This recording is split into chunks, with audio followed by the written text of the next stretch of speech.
From the shadows, the voice of Anonymous, the Trump insider identified by the New York Times last year only as a senior administration official, writing the president was impetuous, adversarial, petty, and ineffective.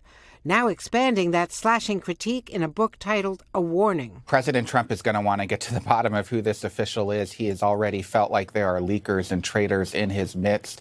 We've seen him freaking out over the last month about the anonymous whistleblower who filed that complaint that has triggered the impeachment proceedings. The day the column appeared, President Trump erupted. So if the failing New York Times has an anonymous editorial, can you believe it? Anonymous, meaning gutless, a gutless editorial.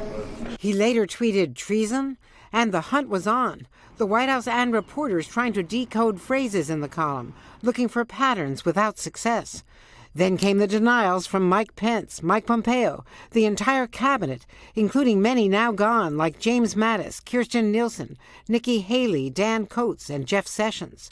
Tonight, White House Press Secretary Stephanie Grisham said, quote, "It takes a lot of conviction and bravery to write a whole book anonymously." Due to be published next month, the book will come out just as the president is trying to defend himself from the impeachment threat.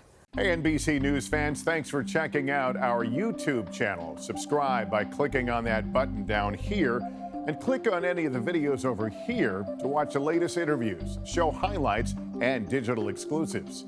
Thanks for watching.